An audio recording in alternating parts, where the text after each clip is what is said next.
Oh, hello. As you can see, Russ is not here. Someone's running late today. That's never happened before, has it? Crazy. Traffic on a Saturday morning. Unbelievable. Well, now afternoon. Welcome into the Press Row Show. I'm Anthony SanFilippo, joined by Adam Kimmelman this morning or this afternoon. It's nice to be here. Good to see you. I'll try to be my best Russ. There's no Russ Light. I'll be Russ Light. There's no impersonating Russ. No. Although intern Andrew did do a very good Russ impersonation on Halloween. Okay. He dressed up as Russ on Halloween. Can I get one in real fast? Yeah. Go ahead. Welcome into the Press Row Show, the #1 rated pregame, intermission, and postgame show this side of the Mississippi, south of the Arctic Circle, and north of the equator. Go ahead, Ann. You're Thanks. hired. You're hired, Andrew. Thank you very much. Good stuff. Well, welcome in. Flyers, Blackhawks today down at the Wells Fargo Center.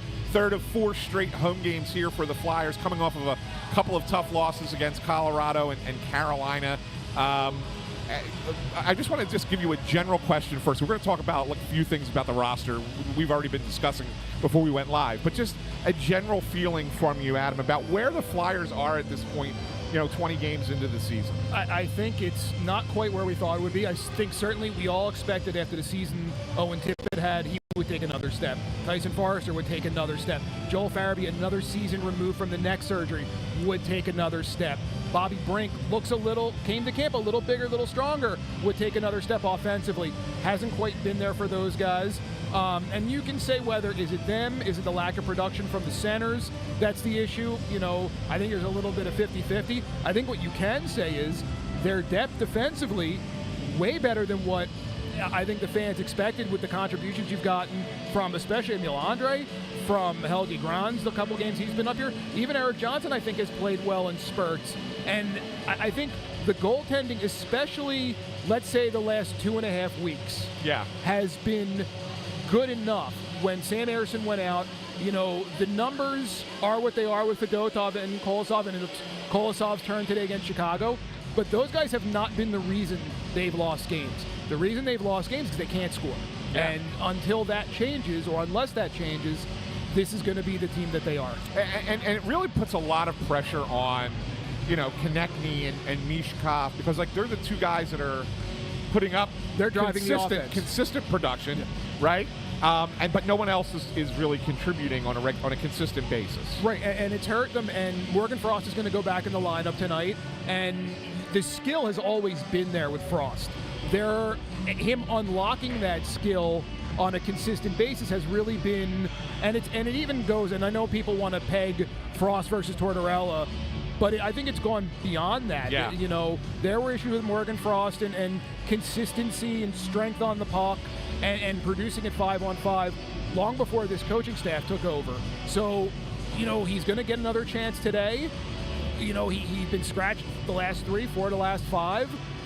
You wonder how many chances beyond this he's going to get. It's a real opportunity for him, with a chance to really prove himself. There's nobody that he's going to get matched up with against on this Blackhawks team that's and I want to make sure I phrase this the right way, but they're not a dominant team in the league. They're at the bottom of the Central Division, not far from record-wise, production-wise, what the Flyers have done. So it's a pretty even matchup for him.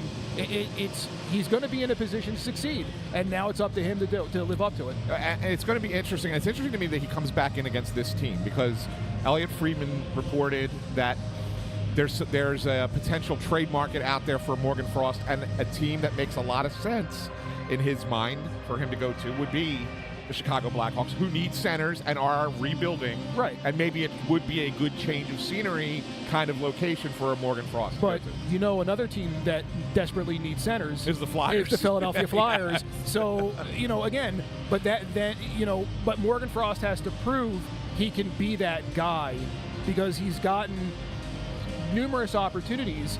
He has to at some point start taking advantage of it on a consistent basis. Yeah, and I mean, it's the story of the season that they're not getting any offensive production from these guys who are supposed to be the young developing forwards, and they're not there. So that's really the story of the season. But when we narrow it down to what's been going on this week, and there's a lot to talk about the blue line because of the injuries that have been on the blue line.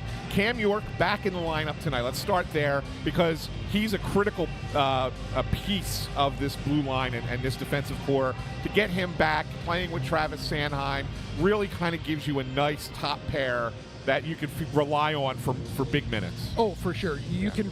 I think you can pretty much guarantee that those guys are going to be on the ice for 30 minutes each. I would assume because Torts has spoken. We've all read the stories about him pushing Travis Sanheim as a candidate for Canada's Four Nations team, and we know what he's done. And he's spoken long about how he believes Cam York is their best all-around defenseman. From a defending standpoint, from what he can contribute offensively. Those two guys together as a pair are going to see time in all situations, in all matchups, against the top lines. They'll be out there on the penalty kill. You might even see one or both of them on the 2 power play units today. Yeah, and you mentioned Torts talking about Sanheim for the Four Nations team for Team Canada. Just your gut. Does he have a shot there? I think he does. I think he's played well enough. I think he's under the radar because the Flyers have been out of the playoffs. He's not a Travis, we both know him. He's not a loud self-promoter. He's a quiet guy, likes to hang in the background. But I think when you look at the numbers and what he's been able to do, I absolutely think he's going to be, it's a legitimate thing to push him as a candidate for this Four Nations tournament. Yeah. Russ has arrived. So people are going to see him come on camera here momentarily as he's frantically setting his stuff up. Just so everybody knows, Adam and I are going to keep talking almost as if he's not here. Can he do the Collinsworth slide in? Yeah, do the do the Collinsworth slide in. Yes, that'd be great. Also on defense, interesting thing. A lot of people thought, and I was told yesterday, and it seems like it didn't happen. Emil Andre was supposed to. The plan I think was for him to be back in the lineup today. He's not. He's not back in. Eric Johnson stays in, but Igor Zamula comes out. Jamie Drysdale still not ready, so he's still on IR. Helge Grans stays in the lineup, interestingly, because there was a lot of talk that he was going to go back to the Phantoms. And instead, Anthony Richard, who had 6 points in 7 games for the Flyers, he's the one that gets sent down. Talk about they need centers, and this guy's playing well. I get it, though. You can't keep a roster spot for a 28-year-old journeyman, right? I mean, it's a numbers game ultimately with him. It's a hot streak for Richard. Yeah. I don't know if it's necessarily sustainable. We saw him, his point streak came to an end. He sat a little bit because I guess there were some issues with a couple of defensive plays in the last game. Yep. So I think Anthony Richard is what he is, right? He's a nice guy that you can throw in the lineup for a little bit of a quick hit offense. But I think if it was sustainable, he would have become an NHL regular probably long before this. He's one of those, I guess in baseball you would refer to him as a 4A guy. Quad right? A, he's a quad A. Yeah, he's too good for AAA, but not quite major league ready. I think Anthony Richard kind of fits that bill where he can, he's a little bit better than an American League player, but not quite a top 6 NHL guy. Yeah, but I mean, it's interesting to see what they're doing here on the blue line. They're giving Grans a third game, and I'll tell you that there was a conversation that was had last week before his first game where it was like, let's just give him a game, see what it looks like, but then we're probably going to, send him back and call somebody else up to, like an audition. Yeah, it was just kind of an audition. Then he played really well in that first game against Colorado, and he's like, I'll give him a second game, and he held his own for most of that second game against Carolina, another really good team. And so now it's like, you know what? We're going to keep him in the lineup and take Igor Zamula out. Speaks a lot for what he's shown you in 2 games. For sure. And you mentioned it in that first game. By the third period, he was on the top pair with Travis Sanheim. I think he finished with 16, almost 17 minutes in that first game, and he had an assist. He comes back against Carolina, and again, in a game that you'd have to look long and hard to find guys who played well for the Flyers in that game. He did nothing to dissuade anyone from taking him out of the lineup. And, as Torts said, bluntly, he's a big shot, big right-handed defenseman who skates well. So let's keep giving him an opportunity until he proves that he doesn't deserve it. He is doing what all smart young players do. They're making it really, really tough on the coaching staff and the general manager when you're fully healthy. oh boy, what do we do now? Right. Emil Andre did it, and now Helge Grans is doing it. And that's good. And that's good for the Flyers and for their development. You mentioned Kolosov coming back into the starting lineup as far as goalie goes. Another opportunity for him. Is that door wide open right now to kind of figure out who the backup goalie is going to be? Is it like a full-on competition right now between Kolosov and Fedotov? I think so, and right now the way both guys have played, and again, I know the numbers are what the numbers are, but if you watch the games, Fedotov looked okay against Colorado, and he looked okay against Carolina, and before that, Kolosov looked okay in the games he's played. You know, you take out those first 3 games Fedotov played, which by all, metrics were not good. No. The 4 he's played since then, he's 3-1. Kolosov, again, he's still looking for his first NHL win, but he needs help from the guys in front of him. Goalies can't win games on their own, so if you look at what kind of support these guys are getting, and that kind of goes back to what we said earlier about the forwards and the lack of scoring. If you're not going to score, your goalie can only do so much. Right. When you're getting hemmed in your own end with poor puck management, especially like we saw in the Carolina game, yes, your goalie's going to crack at some point. And that was the thing I was saying the other day is about, I know Torts wasn't happy about the second goal against Carolina. Fedotov needs to make that save. But he was under such duress for that entire game that, at some point, if you're not putting up more than 1 goal, that's asking way too much of your goaltender. And look, and even at their peak, these guys were not talking about Marty Brodeur, Patrick Waugh, Andre Vasilevsky. We're not talking about that level of guys. We're talking about good goalies. Even Sam Ersson, as good as he has been when he's been healthy, would not have. I don't know if he could have fared any better than Ivan Fedotov did the other night against Carolina, with that pressure, with the length of time they spent defending, the way they were turning pucks over, especially in the third period. I don't know if anybody would have held up in those circumstances. So, goaltending, other than the couple of games early on when Fedotov struggled and Kolosov struggled, and again, you're talking about guys who have been in North America for not very long, guys who don't have that experience, are still learning the game over here. You give them a little bit of a pass. But goaltending has not been an issue for this team this season. There are a lot of other things I would put as issues ahead of the goaltending. And I think that you're seeing him in the lineup tonight because they really do feel like they need to get him that first NHL win. Well, and this is an opportunity against a team that's a beatable team. Well, not only do they need to get him his first win, which would make the kid feel good about himself, they need to still see what they have in him. And you've seen these guys, it's all small sample sizes with both guys, because obviously when Sam's healthy, when Ersson's healthy, he's the number 1 and you're going to ride him. But at some point, you do need to see enough of these guys to determine who is my number 2. Because I really don't envision them carrying 3 goalies for any extended length of time once Ersson's fully healthy and going. Well, here's the interesting thing with that. Because if Kolosov does kind of take that backup role and he finishes ahead of Fedotov in the mind of the Flyers, and you're not going to carry 3 goalies, well, then you got to pass Fedotov through waivers. And I'm not convinced he gets through with all the goalie issues there are in the league. How do you handle that? How do you look at that? I think you have to, at a certain point, say it becomes who's waiver exempt, because you don't want to lose either guy, right? Right. And we can send Kolosov down and let him get games in Allentown and Lehigh. If we do it with Fedotov, to your point, even with the contract, there is a chance a team could take a chance on him. A 6'8" goalie who still is new to North America, who has a lot of potential. There's still, listen, you can go back and watch those games from the Olympics on YouTube and see the guy who was, or see the guy who's one of the best goalies in the KHL before he came over, before he had all of his issues, a couple years ago. Teams still know that. They know that potential is in there, and are you willing?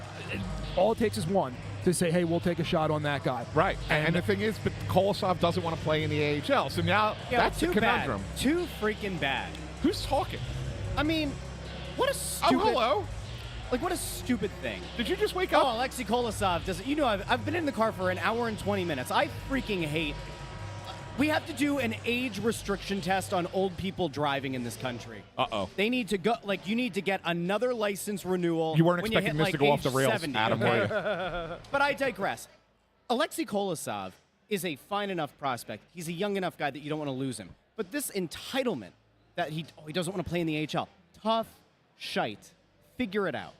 There's no reason that you should set the precedent as a rebuilding team. I tend to agree with you. That he needs to be pampered and assured a spot on the NHL roster just because there's the thought that Fedotov could get through. I actually think it's a negative message that gets sent to your players in the American Hockey League to sit there and say, oh, well, this guy's dictating where he's playing, but you can't. It's right? no longer a meritocracy at that point. Yeah. And it's I an think entitlement that you it's really simple, and I think it's an ethos from this coaching staff and even on up. It's earned, not given, right? And for whatever skill level Alexei Kolosov might have and whatever potential he might have, there's a way things work, and there's nothing wrong with a player spending time in the American League, learning about the game, learning about North America, learning about the lifestyle, learning English, and learning how to better communicate with his teammates, learning how to better communicate with his coaches, just understanding more of what it takes to play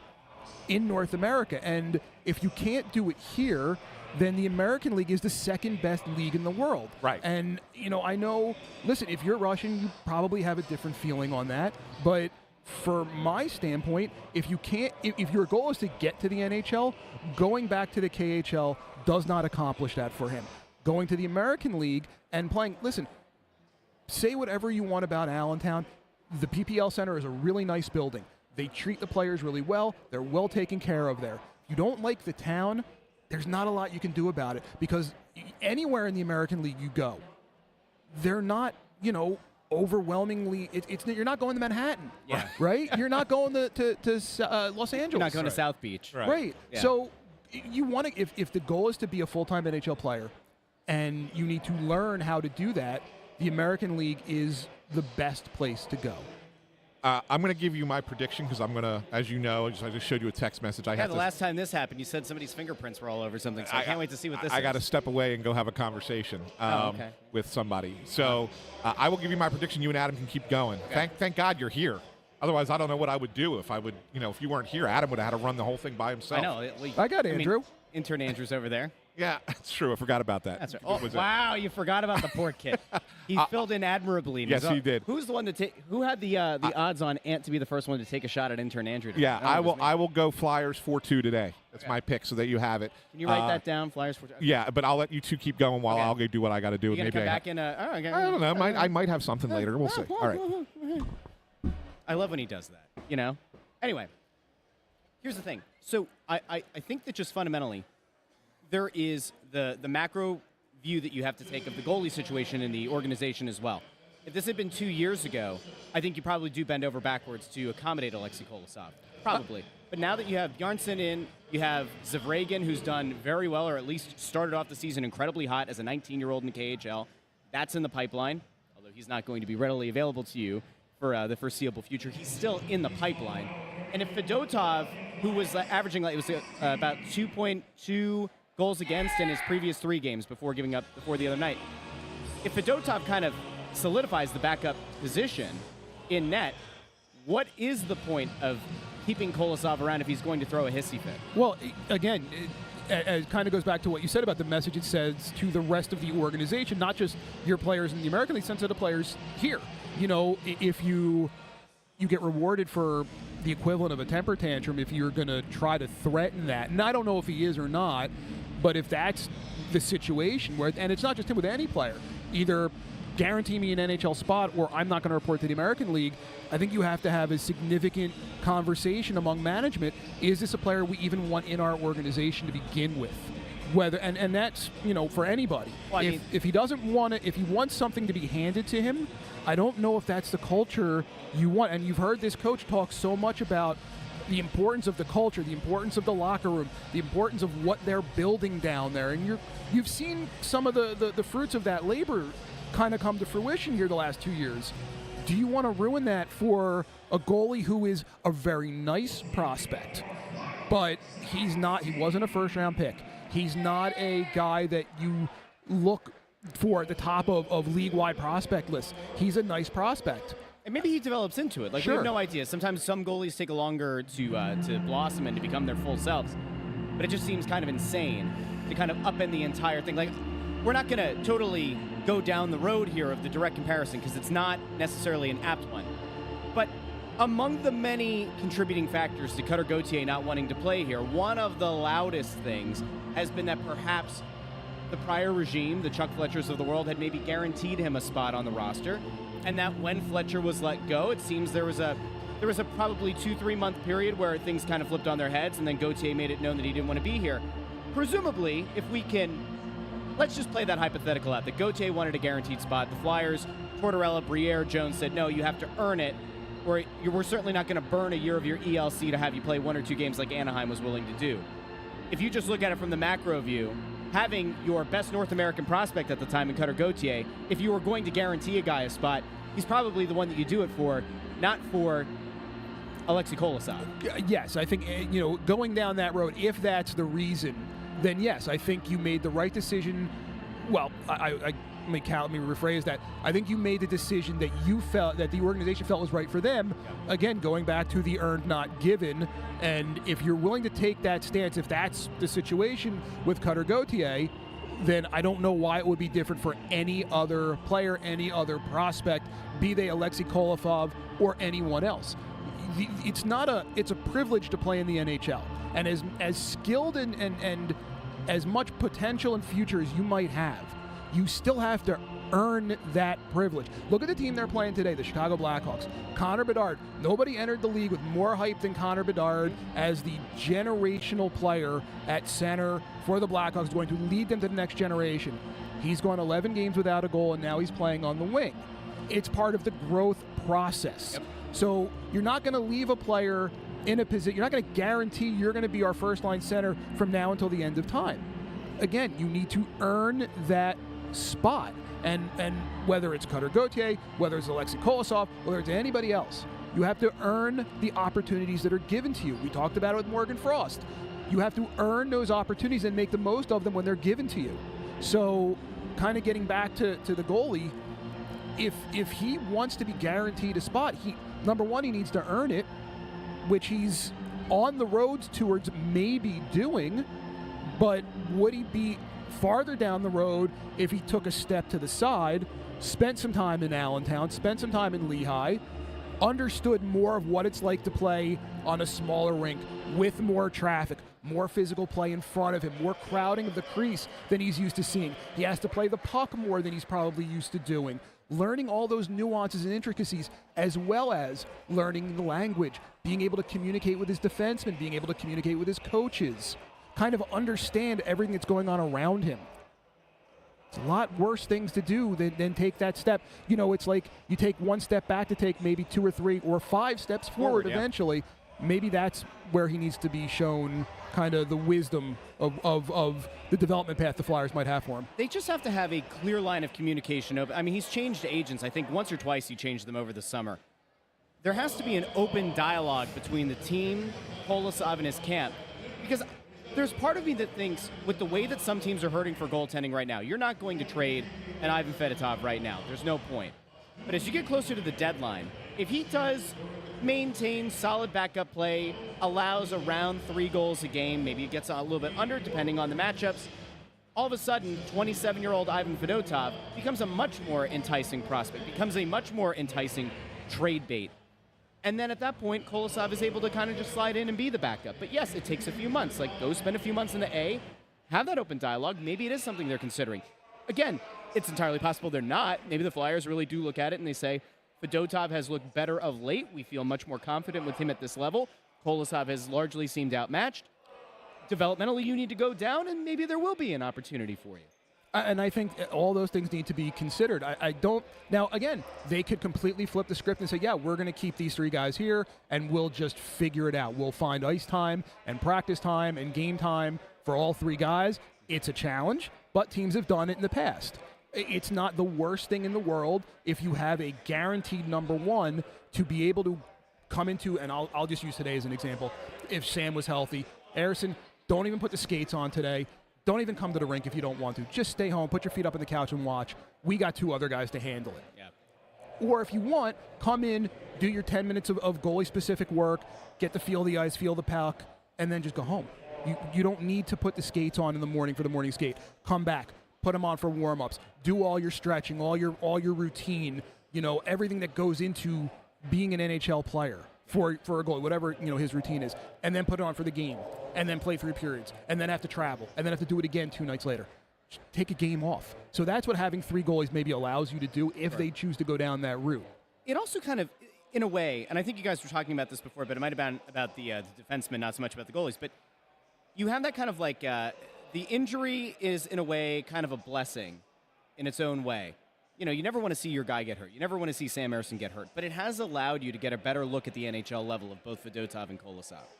And when you came into this season, I mean, a month and a half before the season even started, Kolosov was like back in Belarus. Like it appeared there was no pipeline or path to him even playing in North America this year.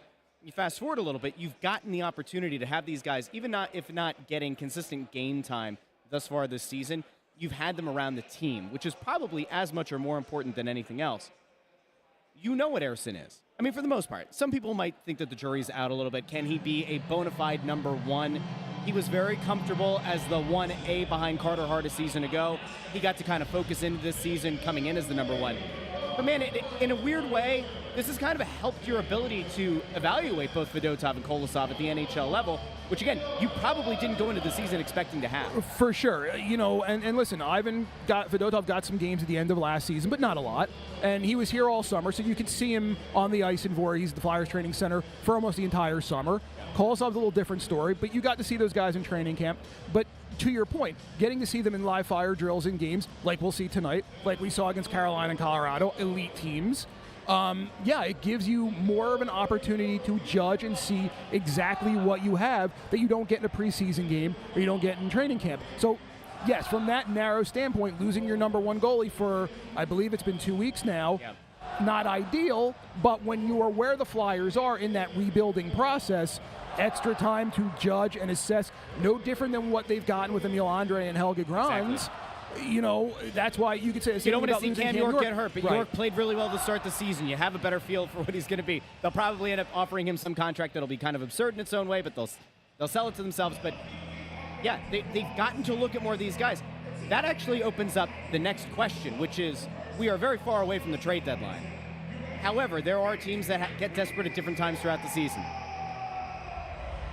Since it is a rebuild, and the idea is you are trying to get a look at some of these younger guys and give them playing time, do you think that just by virtue of some of the injuries that they've had, the fact that they've gotten a look at a Helge Grans, the fact that they've gotten a look at Emil Andre a little bit more, do you foresee a scenario where now all of a sudden Danny Briere and company are more likely to explore trades of a Rasmus Ristolainen, of maybe a Scott Lawton, than they were before, if for no other reason than to get a better feel for what some of these younger guys can be? For sure. At some point, you do need to work in these younger guys and to your point, see what you have in them. And you've gotten a little bit down that road with Emil Andre. You've gotten not quite as far down that road with Helge Grans. But yes, at some point, you do have to make a decision. Is Rasmus Ristolainen going to be a part of what you're doing? Is Scott Lawton going to be a part of, everything sort of, I think you go back to the 23 draft when they selected Michkov, and the focus became, we're going to lock in for 26-27 when Michkov's going to be here, and we're going to build it up until he ostensibly gets here, so he is plug and play, and we're ready to be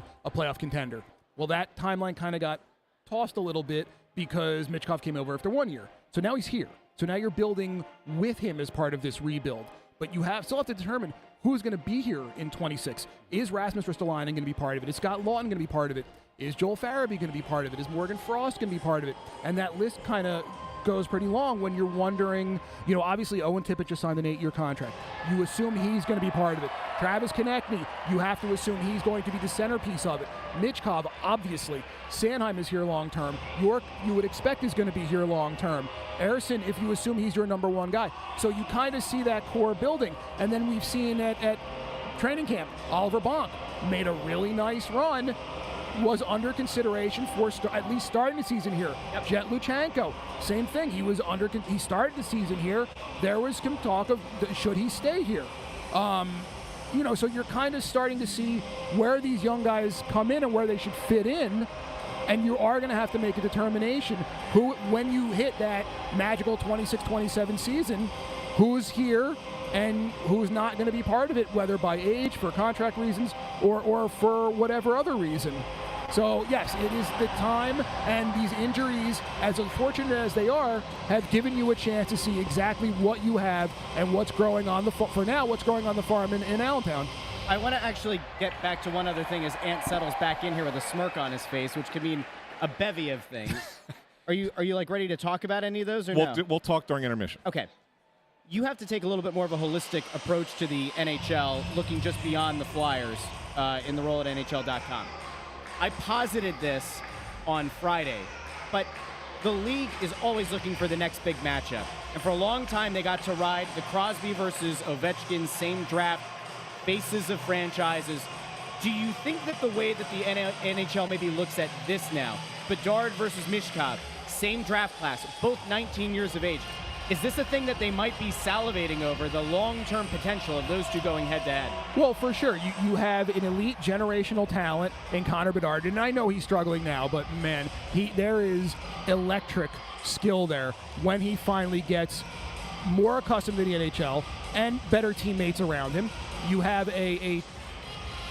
one of the elite franchises in the league in Chicago. You have one of the elite franchises in the league in Chicago, one of the bellwether franchises here in Philadelphia. So, yes, ideally you would like to see both of those teams doing well, and you want the marquee players to play like marquee superstars. And Bedard, we saw it last season, won the Calder Trophy, was an elite-level player, stumbled a bit now, but, that's to be expected. Sure. Michkov is just beginning that journey, and there's other things that Michkov still has to do, especially learning the English language, that something Ovechkin came over, not fluent, but able to hold his own. Able to hold his own in conversations in English. Michkov will get there at whatever time it takes to get there. Look, I always in those situations, I always put myself in the guy's shoes.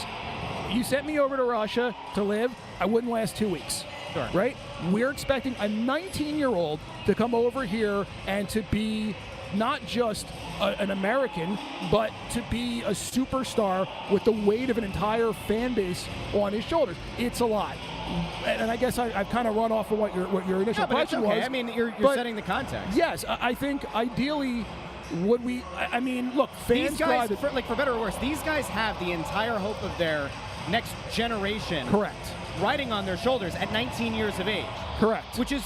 flat out insane, but it is the reality. And in Bedard's case, it's a young 19. I believe he is still one of the 5 youngest players in the NHL, which is unbelievable when he already has a full year of experience. And I don't think Michkov is far away from that, right? So you're asking a lot of very young players. And as good as Bedard and Michkov are, I don't think, even at the same age, I think Crosby and Ovechkin were far ahead of them on a developmental scale. So I think it's a little bit unfair to ask them to be the next generation of Crosby and Ovechkin. But I think if you're looking for commonalities and for matchups and for one-on-one and creating conversations, yes, for sure, Bedard Michkov is something that we're going to talk about today because it's the first time, and for hopefully years and years and years moving forward. Maybe we even at some point down the road get a repeat of the 2010 Stanley Cup Final. Wouldn't that be something?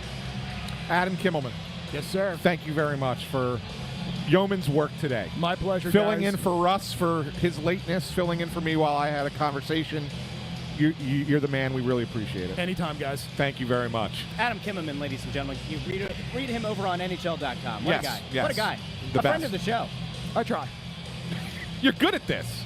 You should. You guys. I don't know. I still don't know why NHL.com hasn't gone to a podcast concept with you. We do. We have one. We have a podcast. Oh, do you? NHL Draft Class. Oh, that's might be what it is. Okay. Thank you for almost knowing what I was talking about. I appreciate wanted you to promote your stuff. It's all about sincerity. Once you fake that, you can do anything. You can promote your stuff. NHL Draft. Well, and thank you, because I'm actually leaving tomorrow to go up to London, Ontario for the CHL USA Top Prospects Challenge, where we will be doing our podcast from there with some of the top names for the 25 NHL Draft. NHL Draft Class. It's available anywhere you enjoy your podcast. There you go. Our most recent one, we had Dan Marr, the Director of Central Scouting, talking their initial players to watch list. And we're going to be up there with Porter Martone and Michael Misa and 2 kids from the Erie Otters, Malcolm Spence and Matthew Schaefer. Names you're going to hear a lot about as we move forward for the 25 draft. I love it. This is why you're the best, Adam. That's why we have you on. Thank you, guys. All right, Adam Thanks, Kimmelman, NHL.com. You still doing work over there? What are you doing? Well, I'm putting up the predictions because we're very close to it. Yeah. We will tweet out our predictions. You said 4-2. 4-2 Flyers. Flyers. I'll take Andrew? the Flyers 4-3. Andrew says 4-3. Let me see if Bundy sent his over. I thought he did. I'm also going to take the Flyers. I'm going to take them 4-1 today. Okay. And Bundy said 6-4 Flyers. We will tweet that out. You can reply there. You can drop it in the comments here. Our wonderful listener, Allison, is the one who compiles all that in a spreadsheet. We'll give an updated standings at some point here, probably this week. She's been sending them over. She's great. We'll be back during the first intermission, second intermission, and postgame. If you haven't done so already, like the video, share the video, and subscribe over on the Snow the Goal YouTube channel. We'll talk to all of you very soon and figure out what the hell Ant was talking to somebody about. Here we go.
welcome into the Press Row Show, the #1 rated pregame, intermission, and postgame show this side of the Mississippi, north of the Arctic, south of the Arctic Circle, north of the equator.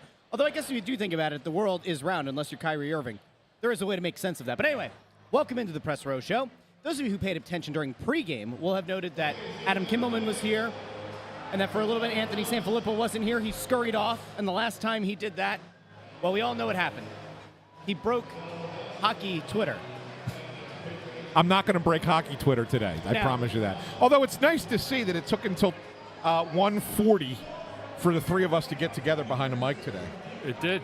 Right? Took a long time. Took a while. Now, Took a while. the Flyers are down 1-0. Let's talk about the period first. We'll start there, and then we're going to get to potentially some of what Mr. Antony here was, out fact-finding or whatever the hell he does. He does something here. We're not exactly sure what it is. He brings value somehow. Flyers give up a goal. It's a beautiful goal. Nothing Kolosov could have done. Your thoughts on the period as a whole? Not the most lopsided thing. Bundy, where are you at after the first 20 minutes? Flyers couldn't score. They had, they probably had 5-10 bell chances, and they just couldn't score. And the difference was when Chicago got their chance, they did capitalize on it. That was a fourth-line goal. But again, the Flyers' offensive woes continue, and they're going to have to crawl their way out from falling behind in this hockey game. That's been a sore spot for them. When they fall behind, they've had a lead in 10 games, and they've been behind in 10 games. The 10 games where they've won, they were 6-2-2 when they've had a lead. In the other 10 games, they're 2-8 when they've not had the first goal. So, those are little trending stats. It doesn't necessarily mean that the game is over, but certainly the Flyers have got to find a way to put the puck behind Mrazek, some way, shape, or form. I mean, that was what I noticed is that Mrazek was really good. I mean, other than the 2-on-none where Lawton missed the net entirely, Mrazek made a bunch of big saves for them, and boy, Chicago was dreadful defensively. They don't do a whole lot in the D zone, and that was one of my keys earlier was attacking the Chicago defense, and the Flyers. I don't think that they did enough. They did a little bit at the end there. The Flyers drew a penalty. They're going to have 2 minutes of power play time to start the second period. Yeah. And that was because of good hard work, and they forced Chicago to hook them and to drag them down. So Flyers built a little bit late in the period, and they're going to have an opportunity to get a 2-minute power play advantage on a clean sheet of ice. Yeah, I mean, other than that, a couple things we should point out. First of all, Emil Andre is in the lineup. So I reported. Is Cam York also in the lineup? He is. That's interesting. Oh, you mean because I reported it the other day? You reported? Did anybody put that in the stories? And as first reported by Anthony SanFilippo? No, of course not. But that's beside the point. Well, I can confirm that he did say it. But pregame, I was saying that he was out because he was not going to be in. We were told by the team, and not just me, the entirety of the media was told by the team that the only change was York coming in and Frost coming in. They were the only changes. So Andre was not. And then it turned out that Andre found out, Bundy, during warm-ups, right, that he was going to play. So Eric Johnson came out. And that's why Johnson had to skate this morning. Well, I assumed so. Right. But then when I was talking with Adam before the game, I was like, because they sent the team sent it out. They sent out the lineup to us, and they said that the only changes were what they were, and they didn't mention Johnson coming out. And I was saying, why would they have a guy go on this ice for a skate 3 hours before the game and then have him in the lineup unless there was an injury that occurred or a sickness that occurred or something, right? Emergency. Right. Like, it didn't make any sense. And then it turns out that Andre was told during warm-ups or right before warm-ups that he was going into the lineup. There you go. Easy as pie right there. Yeah, I mean, that's why Johnson skated, right? Yeah. Obviously, because they were probably pretty certain that Andre was going to be able to play, and Zamula's out. Yeah. Drysdale's still out of the lineup. So. Yeah. Yeah. Just so everybody knows, just for some housekeeping, Helge Grans, who was up here for his first 2 games on an emergency recall, is now just on a regular recall, which was why Richard had to go down because they had to make a roster spot, right, available.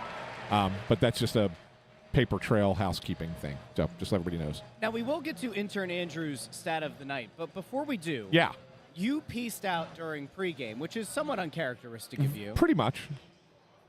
I mean, some would argue that you're kind of an empty void on the show most of the time anyway, right, Bundy? But, no, there's obviously something that you had to go off and do. Now, I'm not going to guess what it was that you had a conversation about. I will simply note we are in this period of time in November where a year ago at this time, there were active rumors going around the trade market. We had the Morgan Frost for Shane Pinto rumor was out there prior to the gambling suspension, all that. It seems as though Rasmus Ristolainen's name has been kind of bantied about. It seems that Morgan Frost's name once again could be out there. Joel Farabee that name had been out there. Scott Lawton had been out there. Let's say the last 12 months, last 18 months, all of those guys. There have been different teams that have reached out with potential interest. In recent days, we've seen the name Shane Wright out there. We've seen the name David Jiricek out there. We've seen Ivan Provorov's name out there as well. I can't envision a scenario where Ivan Provorov is going to be reunited with his former club. Is there a possibility that a Shane Wright, another young center, could make his way here? Is there a possibility that a David Jiricek could be in play? There's a lot that could happen, right? I mean, so first thing that I should point out, and this is a time of year when GMs talk a lot. And from what I understand, probably next to the draft and leading up to the trade deadline is the third busiest time for general managers to be discussing these things. Right. Is November, because that's when teams really kind of get a sense. It's like the 20-game mark. And they just had the GM meetings. They just had the GM so meetings. They start talking. Right. They start their chattering there. The teams have reached the 20-game mark. They kind of realize where they're at that point, right? And maybe there's one or two teams this year, maybe even a couple more than that, who probably are not where they expected to be at this point. And so maybe they get a little bit more, I don't want to say desperate. They're not desperate yet because it's still November, but maybe a little bit more antsy about potentially making changes to the roster to try and right the ship so that it doesn't go completely south, right? So I think you maybe get some of those conversations. But I've also been told that 95% of these conversations are all laying groundwork for March. Like, trades at this time of year, they happen. They're rare. But not regular. Or at least not for an impact player. Not for impact players, right? However, you can have a player-for-player kind of a hockey trade, right? Those kinds of trades do come up every once in a while at this time of year. So is it possible that the Flyers, I do know, what I can say is the Flyers are on the hunt for centers. Anthony has the goods. Whether he spills the goods is up to Anthony. Yes, yeah, well, so they are on the hunt for a center. I'm not certain that they've gotten the traction that they're looking for at this point, looking for a center in the NHL. They may eventually find one, but again, I think it's kind of like just kind of talking to multiple different teams. Other teams are also looking for centers. One thing I can say, it's interesting, and we talked about it pregame. Before you got here, I was talking with Adam about it. Elliot Friedman put that report out about the Blackhawks as a potential landing spot for Morgan Frost. And from what it sounds like, that conversation never happened. Yeah. So it's really kind of interesting there. So I don't necessarily think that's one that's going to come to fruition. But are there teams the Flyers have been talking to with a little bit more regularity? I do think so. I do think teams like Minnesota, teams like Ottawa have been spoken to a lot. I just don't think that there's anything that's quite making sense in those departments. You mentioned a defenseman, and I got to think that there's 21 teams. Provorov. I'm just kidding. Interested. Well, Columbus, right? But I got to think that there's 21 teams interested in Jiricek. What's going on there? Bundy, I don't understand. He's 20 years old, was the sixth pick in the 2022 draft. Yeah. Usually you don't shop guys that are big and have tremendous upside. Yeah. So soon after being drafted, too. It's like brand new drafted. Yeah. It doesn't really add up. I would be stunned if the Flyers don't at least kick the tires there. Like, I would be stunned. Well, let's play out a hypothetical, because okay, we always talk. You guys know me. I love trades. Big trade guy. Yeah, I know, right? I can't envision a scenario where if you're Columbus, you want to pry a veteran off this team. There aren't that many that are really that attractive. Right. So you're looking at young-ish guys. Right. And I guess then it becomes a matter of the calculus of how many of those guys you're willing to trade. Like, I don't see a guy on this team that you'd say is a one-for-one candidate, unless, like, I don't know, maybe Cam York. No. But even then, like, I don't think Cam York was regarded as highly. Like, I think Columbus would want a forward. Would Frost really doesn't Frost fit that doesn't bill. do it. Farabee. I don't know if Farabee gets it done. Does Forster? Does Forster interest them? Maybe. I don't know. Maybe. Does two of those guys do it? Does two guys do it? Do you go a guy and maybe another like a minor league prospect with one of those guys? Do you trade Forster and Bonk? No, I won't go that. I won't give up on Bonk. No. So Forster and I mean, is that? It could be. Emil Andre doesn't have No, enough I wouldn't go Andre either. I don't think. You're not trading Risto there. They'd have no interest in that. No. Unless they do trade Provorov, then maybe you do want a veteran. But I have to think though, Morgan Frost is a part of it no matter what. Could be. Maybe. Could be. I mean, Columbus is if they're going to trade the guy and there's someone else that they want, Morgan Frost automatically goes in that trade. So Frost, do you trade? Forster, Would you trade Bundy? Would you trade Morgan Frost, Tyson Forster for a 20-year-old defenseman? Like, I think that's a lot to give up for one guy. Yeah, I agree. But right? I don't know, Russ. You don't know because there's a reason why Columbus is getting rid of him. Right. Why are they shot? Maybe he's just a malcontent. Right. But does that mean he's going to be a malcontent wherever he goes? I don't know. I mean, there's a big difference between playing in Columbus and playing in Philly. I don't know. I mean, he's 20. I don't know. I don't see. That's a tough question. To me, it's like Frost's only real value in a trade is as a 1-for-1, like a Shane Wright trade. I'm here for it. Like I love. Yeah, but I don't think he's going anywhere. Saying, I don't think Wright's going to get traded, to be honest with you. Well, but similar. Like, give me a 1-for-1, center for center, change of scenery, whatever. I don't necessarily think he moves the needle on anything. Forster maybe, but I think that's a lot. That's a lot of an unknown. I almost feel like you'd have to move, whether it's Frost is included or not. If it's Forster, you have to trade another young defenseman who isn't, because you don't. Sanheim's not moving. Risto's not going in that deal. I can't envision them trading York. Zamula doesn't move the needle. Andre, there's not enough. Helga Grans, there's not enough. You're not going to trade Bonk. Like, no, I think who's it's the defenseman that you're going to trade? I don't know. I mean, we're speculating at this point with that. Like, I don't know, but I think it's interesting for sure. I think it's an interesting conversation. But again, I got to think that there's 20 teams that would be like. Would Columbus have interest in a like a veteran presence in the forward core and like a Scott Lawton? No. Is that where he? No, not at all. Where are the interested parties? It's Scott Lawton. I think he. By the way, he's had a pretty good game first period. He got some chances. He just couldn't capitalize. He had a ton of. He had more chances than like my grandmother used to get at the 50-50 drawing at Bingo Hall. Like, so many chances. Can you pull up that Tony Louis one again there, Andrew? So Tony Louis says Columbus can't develop prospects to save their lives. Jiricek in Philly with Shaw and Tortorella would have completely different trajectory than he did in Columbus.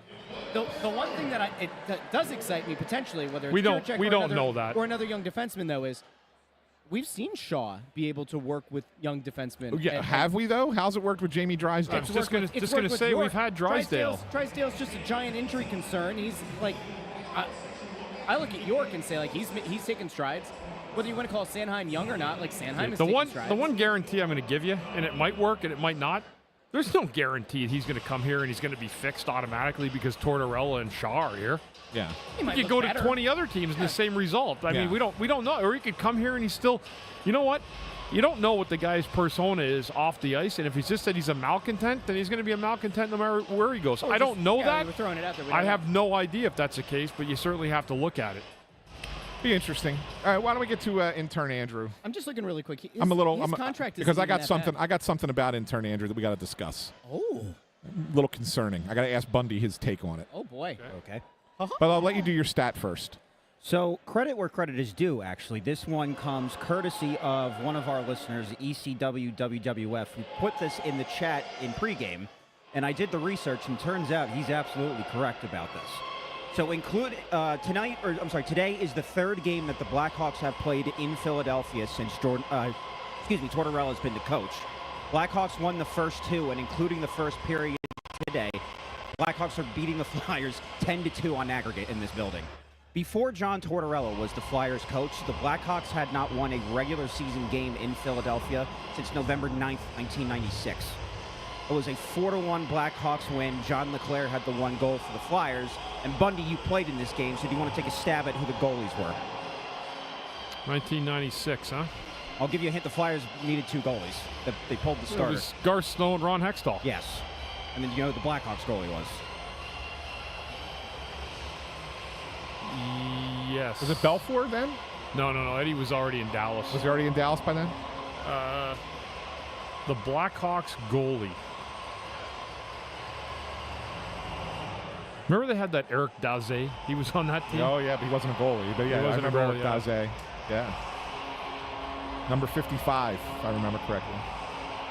Goalie for the Blackhawks. You got me stumped on that one. Be Jeff Hackett. Jeff Hackett.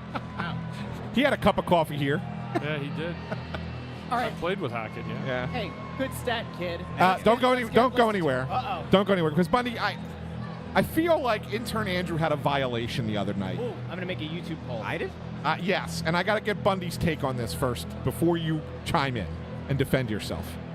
So we all know after a game that Russ is a creature of habit, because we've discussed this on the show before, that when we go to leave the building, every game Russ has to make a stop at the bathroom. Okay. Okay. Hour drive home. You got to. Right? He's always got to go to the bathroom. Got to do it. The other night, in a rare occasion, I happened to have to go at the same time as Russ. So we walk into the bathroom to use the restroom. Andrew followed us in, but not to use the restroom, just to kind of hang out and be like, hey, guys, I'm here with you. Yeah, there's no way you can do that. That's a violation, right? That's the man rule violation.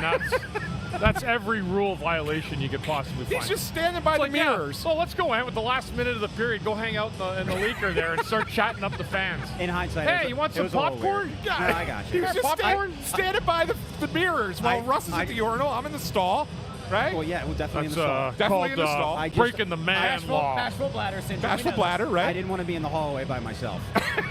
Well, It was weird. The poll you're is up right. on the Snow the That's Goalie fine. YouTube channel. Was intern Andrew following? They do and that Russ at in the Penn bathroom State? Violation?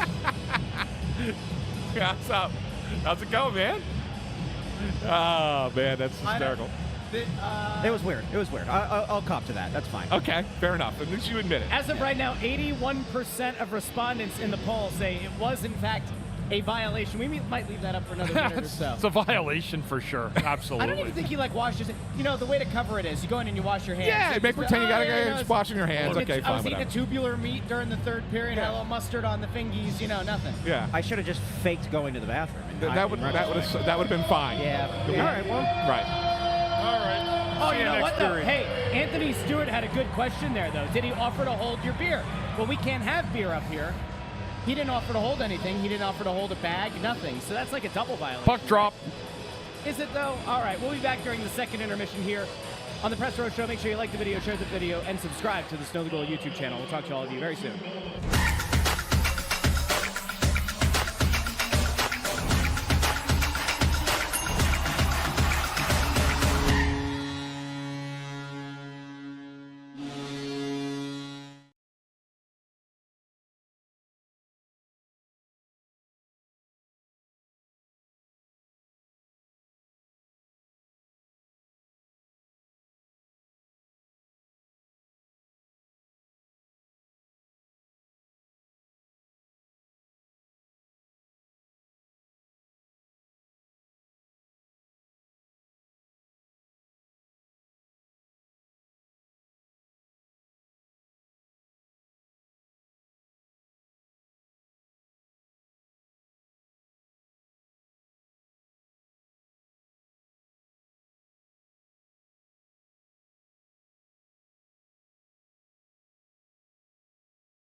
Welcome into the Press Row Show, the number one rated pregame, intermission, postgame show this side of the Mississippi, south of the Arctic Circle, north of the equator, and the Flyers are down 2-0. It has not been a particularly, the last 20 minutes were not particularly good. The first 20 were the second, not so much. Weak goal given up by Not really. Kolosov. Some are saying, I'm going with the narrative out there right now, and I've seen a good goal. I've seen a number. I've seen a number of beats putting out there on the X. Soft goal. Could it kill? Could it kill and crush? Could it kill and crush their spirit? But like is it a when soft Fedotov goal gave when it starts with the fact that there was a breakdown and there was a breakaway? Like, okay, yeah, it comes in from a tough angle and you probably want to make the save. But, man, I mean, like, the play is a poor play up ice. Right, Bundy? Yeah, I mean, the whole play developed. I wasn't talking about the development of the play. I was talking about the final nail in the coffin. Yeah. I mean, he was way back in his crease. He had no challenge in Maroon. I mean, that's fourth-line winger at this point. He just backhanded a shot that found a way through, his forearm on his blocker side. I mean, that you got to stop that shot in a game like this. He's done a good job on the breakaways. I can't say no to that.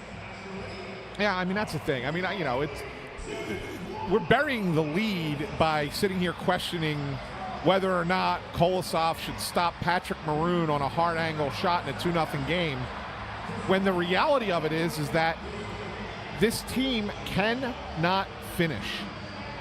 That's the reality of it right now. Like, game in and game out, scoring is a chore. Yeah.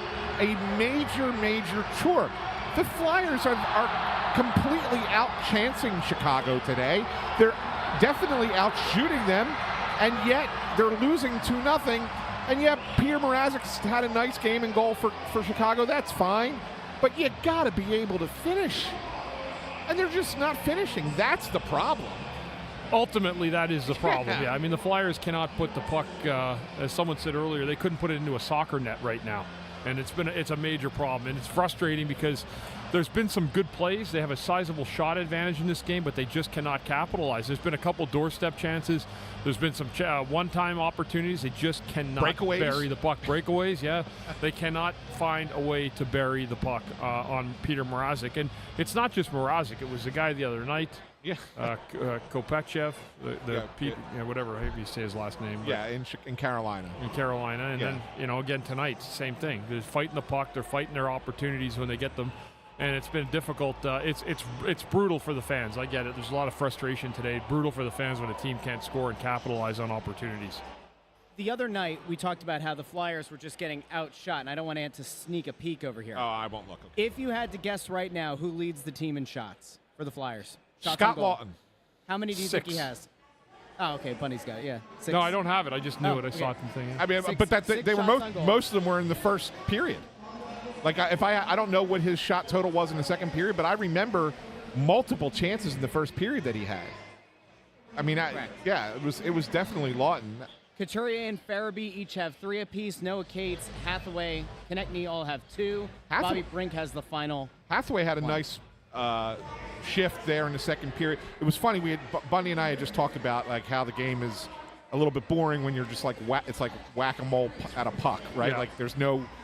Everybody's just swinging sticks to try and hit pucks, right? And you kind of, and I see this is what happens when you take the physicality out of the sport. It's a byproduct of that, right? And the very next shift, Garnet Hathaway goes in hard against the wall, takes the defenseman away from the puck, separates man and puck. Flyers get the puck. Hathaway goes to the front of the net, and he gets a great scoring chance. And I'm like, that if you had more of that, you'd score some goals. Just, it's a little bit too soft for my liking. The way that they play. Yeah, and it's hard to disagree with Anthony. Again, but they have they're not out of this game. They've had the chances. It's a matter of capitalizing. One play that they definitely need more traffic is in front of the net. There's a lot of like side angle chances and plays, but they got to really dig and find some open space in that blue paint area. That's where the goal you're talking about, Anthony, where they almost scored with Garnet Hathaway in that really nice play. Getting the forecheck, and then he finds space, gets to the crease, and I think it was Lawton or Couturier, I think, that threw the puck. Lawton threw the puck into the crease, and the Flyers almost scored. They need more of that. They need a little bit more pop to their game, too. Let's go to this Jake Rebbe one, this comment. Farabee, Tippett, and Forster weren't this bad at finishing last year. No, they weren't. That's what's perplexing, right, for everybody. Because, look, progression is never linear. We say that. How many times have we said that, right? Yeah. Yeah, I mean, so, there's always going to be fits and starts in development. But to have everybody kind of hit the same wall at the same time and not figure out a way around it, that's the concern. Like, to me, that's on players. I mean, if you're able to prove, like an Owen Tippett, that you're a 30-goal caliber scorer a season ago, you can't have a 20-game start to the season that you've had this year. You just can't. Like, you've reached that plateau. You should know how to kind of work your way through it. Yeah, I mean, here, let's follow up on it. Tony Lee with a good point. Says, I understand it's a rebuild, but we're supposed to be okay watching almost all of our young players regress. Enough with the we aren't supposed to be good anyways, so stop complaining. Excuse. There is a fair critique here that a number of these guys, to your point, it's taking too long to get even flashes of what the team is expected of. Tippett got an 8-year deal. Yeah. He hasn't looked particularly good at any point this season. He's had a couple of games here or there where he's looked kind of okay, but the confidence that he started the season with is long gone. Tyson Forster looks like he's never played in the NHL before. Morgan Frost looks like a broken player.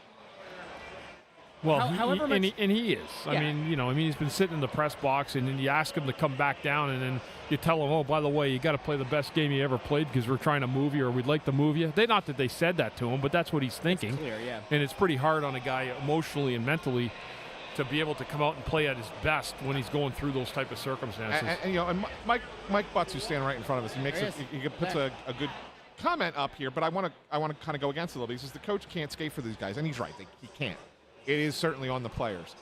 But we've said it before, and we'll say it again. There is no continuity with anything with these guys. They are out there one shift to the next with just different people. Yep. It's almost like it's just like, all right, who's not breathing the hardest? All right, you three go out there. Like that's what it seems like it's become. And I don't necessarily know how you can expect there to be a spark when you're constantly changing it in a game. I get it. You want to change it game to game. You want to say, okay, well, that didn't work. Let's try this the next game. Fine. But in game, changing it as much as they're doing it, to me, I think that you only, I don't know, Bundy, you played the game. It almost seems like it becomes counterproductive because you just never know who you're going to be out there with next. Yeah, it's a very frustrating way to play. Yeah, because they're trying to find some chemistry, but it's so hard to do it on the fly in a game when nothing's going. You almost have to hit the perfect trifecta with getting three guys together that are going, and then you find the chemistry amongst them. It's a difficult task, but you have to keep trying because you're right. It's a double-edged sword. You keep guys together and it's not working, or do you mix it up? But people hate when people keep mixing it up, right? Changing the lines. So it's a tough situation. You know who's there's been another hockey player out there today for Chicago is Connor Bedard. Nothing sensational about his second year at all. Yeah, he looks like he's really in a rut. Yeah, he's struggled for a bit now this season, and it's not been good for him. And 11 games without a goal, I think Kimmelman said pregame. And I'm glad you got his name out there because I still, to this day, say Eric Bedard because of the baseball player. Eric Bedard, yeah. Canadian too, Eric Canadian Bedard, player, yeah, Canadian baseball player. He's actually from the Ottawa area. Is he really? Yeah, Wakefield, Quebec, which is just outside of Ottawa. How about that? Yeah, Bedard pitched for the Orioles, right? And then didn't he go to the He pitched Blue for Jays? the Mariners and the Mariners too. I thought Definitely it with the I thought Orioles. he was Orioles, because that's where the might have been the Phillies Blue almost picked him Jays. up from. Yeah, and the Blue Jays. Yeah. Anyway. I remember that. Those were the days. Yeah. Anyway. That's when I cared Yeah, about. but he's not looked good in the Connor version of the Bedard does not look good tonight either. So Orioles, Mariners, Red Sox, Pirates, Astros, Rays. That's a lot of teams. a lot of teams. A lot of teams. All right, Intern Andrew. You heard the voice, so we got to bring the guy on. He comes to every game with a stat, with a trivia question, and sometimes he follows you into the bathroom. Intern Andrew, hello. That's true. I do that sometimes. What's up? It's time for Trivia time with Intern Well, Andrew. you didn't give them the music. And don't you also usually have like a lower third that goes up on the screen for this?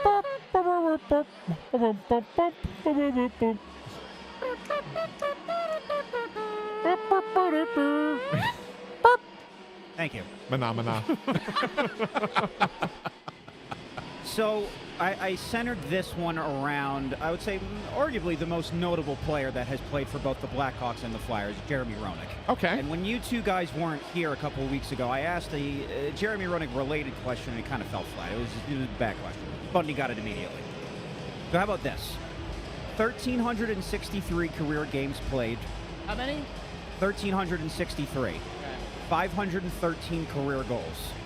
Against which team do you think he has his most career goals? Roenick? Yeah. That's a good question. I'm going to say probably, I'm going to say either St. Louis or Detroit. Neither of those two. I'm going to go with the Minnesota/Dallas Stars. That is second. Oh. He has his most career points against Dallas. Okay. Not most goals.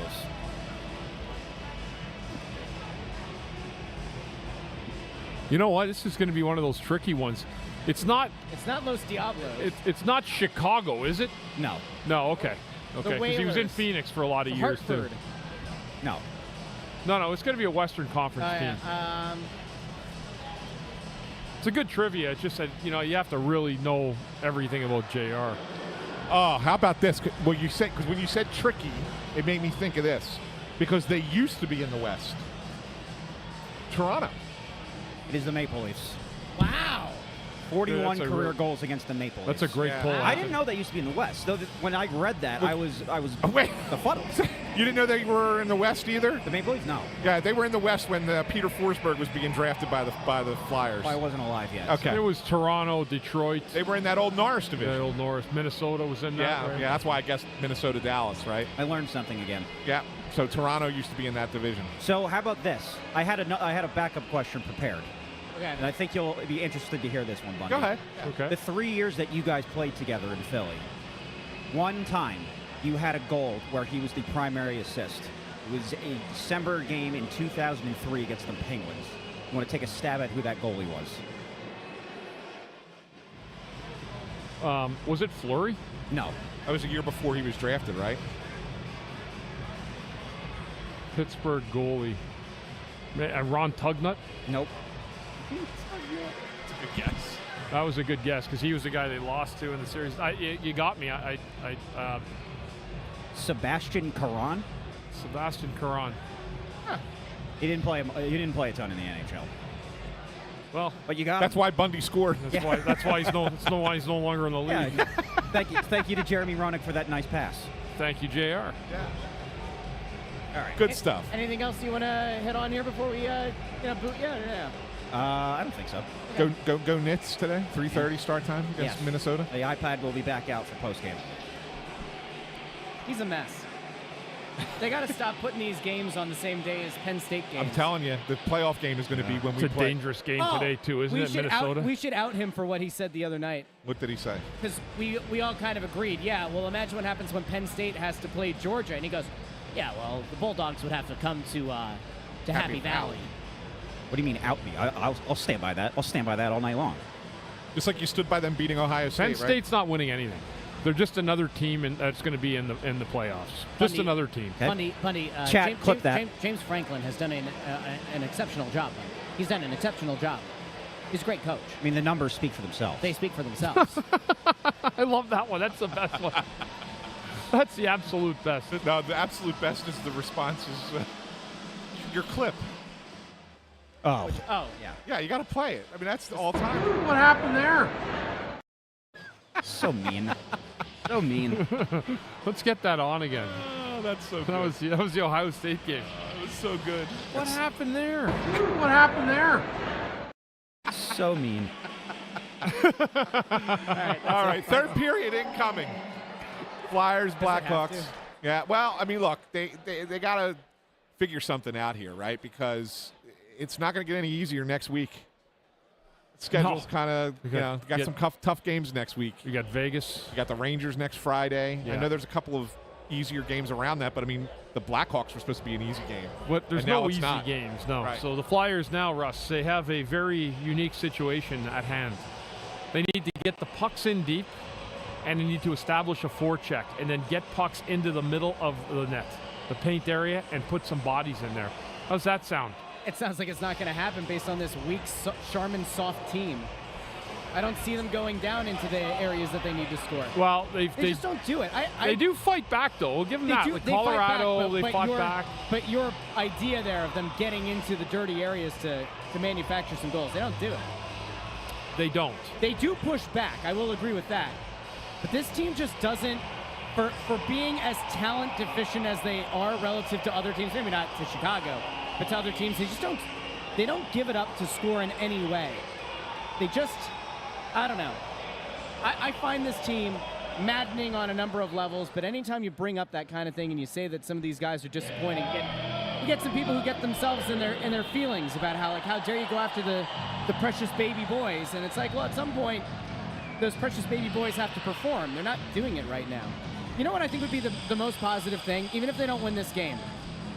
Tippett gets one, or Forster has a confident third period that you could try to carry some momentum into the next game. If you can get either one of those guys on some kind of solid footing before the end of this one, maybe that's good. But as of right now, those two especially, it's a mess. Russ, I had a couple questions about former Flyer Luke Richardson. Luke Richardson is a great friend. He will always be a great friend, and he's one of the really one of the best guys I ever played with. If people are asking, Tony Louis is one of them. I didn't see him before the game, but we shoot each other a text once in a while, and when I do get a chance to see him, it's always a special occasion. Luke is really one of the best guys you'll ever meet in the game of hockey, no doubt. Well, that's a nice message to end the period. Do you have anything else you want to say? No, I think it's time to... Is there a trade to report or no? No, there's no trades to report. Who knows? I would tell you if there was a trade to report. Anthony's got a pocket full of proposals, though. No idea, fans. No idea what he's got in his pocket. You guys. If you want to know what's in his pocket. You guys. And on that, we'll be back post-game here on the Press Row Show. If you haven't done so already, like the video, share the video, subscribe. I'll probably be in the middle of writing while you guys are talking on either side of me. Just so everybody That's how knows. it's going to start? Yeah, it always That's great. starts that way. That's great. AP needs their story right away, right? What happened there? All right, here we go. All right. See y'all post-game.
Bristro Show, the #1 rated pregame, intermission, and postgame show. This side of the Mississippi, south of the Arctic Circle, north of the equator. Overtime, baby. Love it. The Flyers trail after 2 periods, 2-0. They score 2 in the 3rd period and in overtime with a power play. Mishkov puts the Flyers up 3-2. Game, set, match. We send it to Bundy.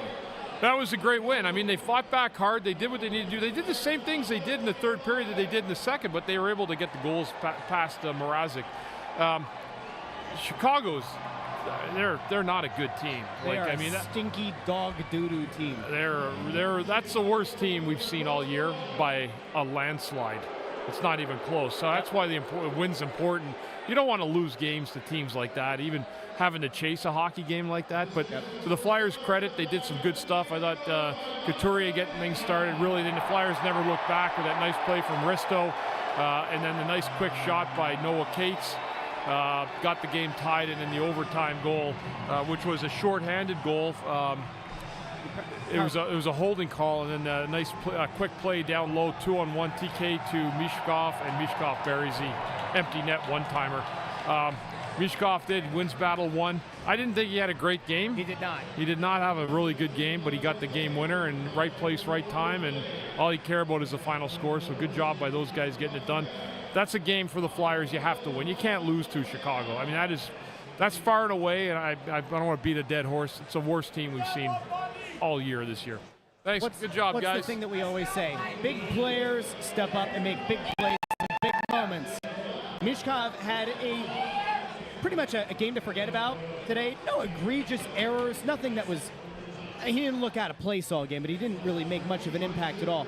That overtime, Bundy, that to me is why we always tell people, if you can, come watch a game up here with us. Watching that play unfold at the end of overtime, watching the methodical play, watching them allow it to develop, watching the defense kind of lose track of Mishkov, and the motion to come down low. You can just see it was tic-tac-toe. Bingo, bango, bongo. Puck goes back in the net. So it was a perfect play. It really was. It was actually well designed, set up well. I don't know if I saw the coach there, Rocky, talking to the guys before, so it looked like they had a designed play, and that was perfectly set up. Chicago, they had to slide the second forward, had to come back down to help on that far side, and he never got there in time. It was a clear 2-on-1 in front, and the Flyers, to their credit. I like 4-on-3 better than 5-on-3 even. Yeah. You have more room to operate, less bodies to worry about, and so to the Flyers' credit, that was a great goal. It really, really was an excellent power play, and we hadn't seen a lot of it during the game, but they got it when it counted most, and that was in overtime. A nice game overall as well from Alexei Kolosov. We did say the first goal of the game in the first, he had no shot on. The second goal, not exactly the best one to give up. But, Bunny, what was it in the 3rd period that allowed the Flyers to turn things around? And there's one that comes to mind. I think it was on that first goal. It was actually one of the points that you made at the end of the second intermission show. Well, I think the one thing what they got shots through, and were able to get pucks tipped by them. But the one big play, all those goals, they took place right in the middle of the ice. Yep. And the Flyers were not getting any chances. So the first goal, Couturier on the doorstep, right in that blue paint, gets a really nice pass from Ristolainen. And the second one, Konechny made made that really nice pass to Cates, and then Cates with a nice quick step back, and he's a left shot, and he snapped it far side right over the glove of Mrazek. Yeah. So, I mean, it was a good goal, but that's for your heavy traffic areas. That's where guys are leaning a lot. If you want to score goals, that's where the traffic is. That's where everything bad happens to a team defensively, and good stuff happens offensively. It is. It was Brink. Sorry, it was Brink. Brink actually had a really nice shift. Thank you, Brandon Ficara. It's very interesting when you look at it, Bundy. The one thing that we did talk about going into the 3rd period, you kind of outlined they need to get into some of the dirty areas. They need to get into traffic. They need to create chances. And I said to you that this team doesn't do that. Couturier kind of set the tone with his goal, and then the Cates goal was just barred down. It's a beautiful shot. Beautiful. There was something, and you even said it. The one thing that this team does not do is give up in the 3rd period. They do fight. The game against Carolina, there was that not great goal, and then it kind of fell apart. But for the most part this season, even when they're trailing going into the 3rd, they just battle back. They've battled back for a while now. Like, they've even done it last year. We saw them fight a lot of games back, but it's not the recipe or the formula you want. If that's a good team today, the Flyers don't get out of here with a win. Yeah. They just don't. If 2-0 lead against a team like a Vegas or somebody like that on most nights, they're going to lock that game down. And good thing the Flyers are playing Chicago because they're a mess in their own zone. Their goaltender played above and beyond what he probably should have early, but Flyers finally got to him. It was a good concerted effort by everybody. I thought the third period, easily their best period, but they did a lot of good things, and I don't think there's one passenger on board for the Flyers in that period. There's a guy that we were talking about, and I think we've been kind of talking about on and off for the last couple of weeks. Rasmus Ristolainen is playing the best hockey, if not his entire career, certainly his entire time as a Flyer. Is there something that you've seen him do? Who's this again, Russ? Risto. He just looks like he looks like a vastly different player than the one that for a long time we've just kind of been disappointed in. It looks like he's really put it all together. Is there anything about his game that you've noticed that he's changed, or is it just a guy feeling the confidence and continuing to ride it? Might be playing in a good stretch right now of games, and that happens a lot where guys will play really good hockey for 10, 12 games and then sometimes have to refigure it back out. But one thing he's done that I've noticed, he's gotten up the ice more. And he's added an extra layer of offense, which I didn't really think that was there for him. But he has done a good job with that, and it's made it difficult on the other team. He's making nice plays. He's making high percentage plays. He's done a really, really good job. We do have to talk about some of the guys that you're going to need to see more out of, especially over the next few days. Like we've been talking about, the Flyers are kind of in this, not totally a murderer's row of games, but they have a lot of games coming up. They're back home on Monday against the Golden Knights. They're on the road against Nashville. Then they're home again on Black Friday against the Rangers. And then on the following night, they're in St. Louis. So a lot of games coming up in a very short period of time. Guys that have not been playing in a confident way. Morgan Frost looks effectively like a broken player. Owen Tippett can't find the net. Tyson Forster looks widely lost. What can this coaching staff do to put these guys in position to be more successful, or what can these guys do to try to get themselves back on track? Is there something that they should look to do between now and then? They feed on points, right, those guys? And if they're not getting points, then they're going to feel dejected. That's what goal scorers and point producers do. And Morgan Frost has been scored at every level he's ever been at. Yeah. But he struggles to do it here on a nightly basis, on a regular basis. So that's one guy. But then other guys, I think they still have to find a way to get more pucks to the net. And don't miss the net. Take the puck when you got an opportunity and make the hard play. Take the puck to the net. I don't think they do enough of that, and I think they need to do a lot more of it. We had somebody check in over. It's Ryan A. over on YouTube checked in and said, I heard Scott Lawton played a strong bounce-back game. We were talking about this in the second intermission show, but he led the team in shots through the first two periods. He ends the game, I think the leader among all skaters. Let me just double-check. Yep. 8 shots on goal tonight. An uncharacteristically aggressive night shooting the puck by Scott Lawton. Yeah, well, he was up against it from last game. He got benched. There's no other way around that. That's exactly what happened. He got himself sat down. And so he responded with a really, really good game tonight. And I thought he did an excellent job throughout the course of it, trying to provide offense, driving the net, making hard, difficult plays. And that's exactly what I thought Lawton needs to do in his game every single night. Another guy that we've kind of honed in on a little bit for his play, it's been very up and down, more down, I would say, than up, has been Joel Farabee. 4 shots on goal today. His minutes weren't really affected. He played over 16 minutes. 4th most minutes played by a forward in tonight's game. Is this a thing where it looked like he earned that time? I wouldn't necessarily say so. Is it something where Torts is hoping that if he gives him more opportunities that it's, I don't know, hopefully he's going to kind of break through?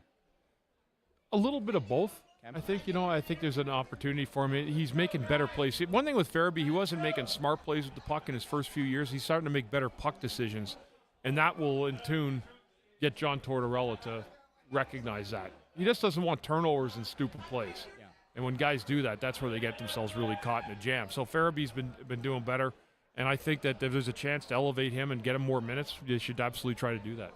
I'm going to throw intern Andrew on here for a second to see if there's anything that got his goat tonight. Is there anything you were excited about there, young fella? Anything that got my goat? Yeah, were you excited tonight? Anything get you hyped up for Flyers hockey? Still the daytime today. But, yeah. It's nighttime in Europe, where some of our fans check in from. I guess like that's Finland. fair. Yeah. I read a stat that now the Flyers are one of 11 teams in the league this year that have multi-goal third-period comeback now. So if that's true, Bundy, if they're the 11th team to do it, or they're one of 11 teams, does that speak to the parity in this league? Yes. Yeah. It's a pretty level league. So, you used to see teams have any kind of a league going into the third period. and it would get locked down. And that's just not the case. Anthony's doing his writing here. He's I know, a- well, he wants a stat because he's writing No, the AP that was story. good. That was. I heard you guys were talking about a good stat, and I'm like, I could use Andrew this. said that the Flyers are one of 11 teams to have a multi-goal comeback in the third period. Comeback win. Sorry, comeback win. It's only the 11th time this No, no, season. they're They're the 11th team that have done it this year. Oh, that's a But lot. you might actually. want to fact check that though. I ain't I using don't it. think you can go to the AP with that. So and there he Anthony's- goes back to his work. You ever bother you that like when he's doing the AP story, he doesn't move? Like he's the centerpiece. Why of, am I? I'm like in half. My story. whole face is in half, but I know, Andrew's like, got his whole and pie yet- right in the and whole yet thing. we have the entirety of Ant's. You know what? Hold on. I got like half. I got an can- ear in. I know, got an hold ear. on, I know what I could do here. Hold on a second. I know a thing that I can do. Here we go. We're gonna make this man float. There we go. That's gonna do it. Here we go. And intern Andrew. Let's see if we can get his face. Oh, he disappeared. All right, never mind. That won't work. That's all right. I was very excited. Anything else that you guys want to get to tonight? I don't think we're gonna have Ant. Ant is here, but he's not here. Ant is focused on his bonus job. It's just disappointing to This me. is. You know what? You know what? This is the people get to watch this firsthand now. This is the trials and tribulations of being a writer when a game goes crazy like this in the end. Like, I had this story pre-written, done, ready to go with Chicago up 2-0. Once the Flyers rally to tie it and win it in overtime, it changes the entire story. Okay. So here, I made an improvement, Bundy, to the stream. Bundy, take a look. I made an improvement to the stream. There we go. At least we have somebody who's actively engaged on Wow, the screen. Ant, you're a good-looking guy. Wow. Look at even the like the necklace, like the badge actually Yeah, matches. yeah. Oh my God, yo, I almost have that perfectly lined up. That's actually impressive. Well, it only makes sense that Ant's There. illegitimate son is the one who takes his place on the stream. There, right there. Bundy, see that? I got That's it it. perfectly lined up. There we There go. you That's go. that's a thing of beauty right there. Look at that. All right, so Bundy, as we look ahead, like I mentioned, they have a bunch of games coming up, including Monday, where we'll be back here. We got a game it Monday feels- against Vegas. That'll be a tough game. Monday, Vegas. Wednesday, right? Didn't I say is Nashville, and then Black Friday against the Rangers. Yeah. How many points do the Flyers need to walk away from those games with? The night before, so Nashville, So the go- Rangers, go- and St. Louis. Yeah. Vegas first. Yeah. Vegas at home. Nashville on the road. Home against Rangers. I mean, how many do you want to walk away with? As many as you can, but I'm going to say 4 would be a good number against those teams. I was about to say 4. 4 also. points would be good. Okay. And how many points do you think they need to walk away with? In 4 games? Yeah. No, in those 3 games. 3 games? Or Yeah, you- pay attention. Oh, Oh, I no, thought no. you said There's 4 4 games. games next Said week. No, 4 I was games. only saying the 3 though. I said. Oh, we're I not said- counting St. Louis. No, I said Vegas, Nashville, and the Rangers. And then How many do they need? Yeah. 3. they got If 3. you play they got 500 hockey in the NHL, you're still in it. Okay. 3. Yeah. Okay. Yeah. Minimum 3. I think it's it. We did have some interesting trade notes. So if you listen after the fact in the podcast feed to Postgame only, It was during first intermission. first right? intermission, because pregame, Ant decided to up and run away to go talk to somebody, and then he came back with a little bit of trade insight. We bantied a bunch of names around, and what remains to be seen whether or not there will be a move anytime between now and Monday. Probably not, but maybe. You never know. Bundy, how likely would you say? Like, Ant mentioned during, I guess it was first intermission, that he has been told that last year a lot of activity was in November. Not a lot of moves, but a lot of laying the groundwork for March. Based on the parity that is in the league, do you think that there is an increased likelihood that maybe this year we do see a few more moves in November than we're used to seeing? I do. I do think we're going to see something happen before the end of this month. That's my guess. With this team, or just you mean in the league as a whole? In the league, but I think the Flyers too. I think it's time they start turning the lineup over and trying to flip guys. I mean, you can't just run with the same guys over and over again. We already know what this is. You know, I mean, it is what it is. It's not a contender. They've got to start floating the pieces in there that they want to have stick coming down the road, or key guys that they think they can get either for draft capital or whatever else it may be. But I do think the time has come for the Flyers to start finding the assets that they want to keep and then funnel in the ones that they don't. Last thing here, when it comes to trades, who would you say are your untouchables at the NHL level? Let's not include like the Bonks or anybody who might be in the minors. Well, Who do you consider to be? Mishkov for sure. Yeah. And I guess Sanheim's playing himself to that level right now if he continues playing the way he's playing. Okay. But I don't know if that's an automatic. Like, I mean, any deal comes along, you're going to be able to take a hard look at it. Yeah. But I would say the one guy for sure would be Mishkov. He's part of the fold for sure. And on that, I think we're going to end. And Yeah. hey, anything else you want to add to the show here? Good positive stuff for postgame, Ant? No, I'm just basically trying Talking to the microphone. I'm Act trying like to a play. I'm professional. trying to play God's catch up. sake. I am a professional, damn For it. God's sake, man.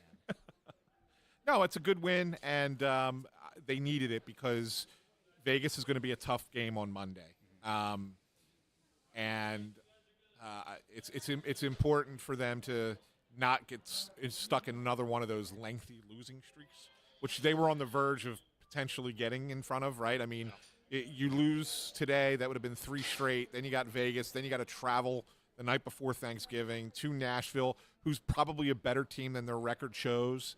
Home against the Rangers. And then home against the Rangers. Like it at St. Louis. It had a home chance. against Florida. It had a chance to be Boston. to get ugly really quick, and It's so good. and winning today kind of stems that a little bit.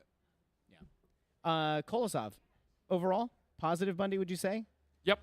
Did a good job. Big game for When him. he had to. Yeah, Big game. he did a good big, job. Big confidence game for him. All right, we will be back on Monday night as the Flyers host the Golden Knights. 7 o'clock puck drop. We will be here live at 6:30 for pregame.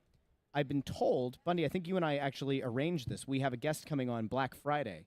Yes, we do. We had the conversation with this person, and this person expressed excitement, We do. anticipation. I texted you about it that night. I don't remember. This is how I know you don't pay attention to anything. Anyway, I was on my honeymoon. Black Friday. Oh, I guess we could use that as an excuse. That's fine. Good night, Mike. We will be back, and we'll have a guest on Black Friday. So if you haven't done so already, subscribe to the channel. Snow the Goalie YouTube channel. Like the video, share the video, subscribe, and do us a favor after the fact. Go into the regular comments, not the live comments. Go to the regular comments. Let us know what your number one thing from the game was. What was the thing that you were the most excited by? It was probably Mishkov's winner. We have a potential giveaway coming up, by the way. So if you haven't subscribed to the YouTube channel, now is the time. How's that for a little tease there, intern Andrew? That was a great tease. Thank you. Appreciate that. All right. And on that bombshell, it's time for us to end. Thank you so very much for watching. Like the video, share the video, subscribe, and we'll be back on Monday with the Press Row Show here on the Snow the Goalie channel. Everybody have a great, great rest of your weekend.